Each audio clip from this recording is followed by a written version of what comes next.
She boarded the plane with confidence.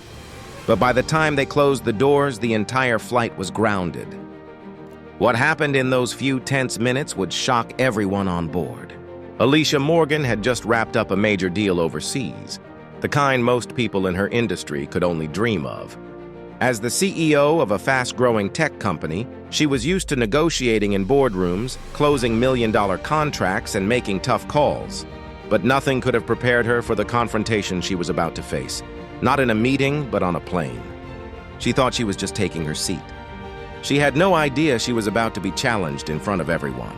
It was a bright afternoon when she boarded her flight back home. Her first-class ticket, seat 2A, was tucked neatly in her purse.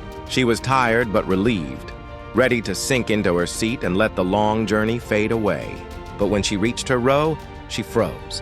Someone was already sitting there, and what he said next would ignite the entire cabin. A middle-aged white man in a casual blazer leaned back comfortably with his laptop open and a drink on the tray table. Without even looking up, he seemed perfectly at home in the seat she had paid for. Alicia kept her tone polite. "Excuse me, sir, I think you might be in my seat." Without looking at her, he replied, "I'm sure they can find you a seat in the back." That one sentence changed everything. Passengers shifted uncomfortably. Some avoided eye contact, others stared in disbelief.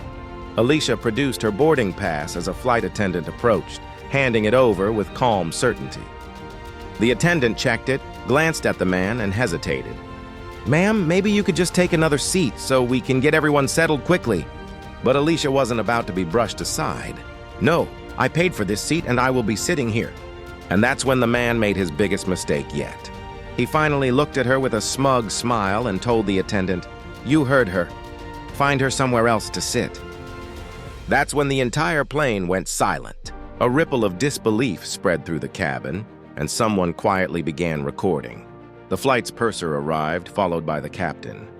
In a calm but firm voice, the captain asked, "Sir, may I see your boarding pass?" The man hesitated, then pulled out a crumpled slip of paper. In seconds, the truth was clear. It wasn't even for this flight. And just like that, his arrogance turned into humiliation.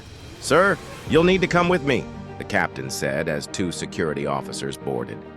The man was escorted off, still protesting, his carry-on removed and the cabin rechecked. Moments later, the captain's voice came over the intercom. "Ladies and gentlemen, due to the earlier incident, this flight will be grounded until all security procedures are complete." The delay stretched nearly an hour. When the plane finally took off, Alicia sat in her rightful seat, 2A. A passenger across the aisle leaned in and whispered, "Good for you." Not many people would have stood their ground. For Alicia, it was never just about the seat. It was about dignity, principle, and proving that some lines can't be crossed.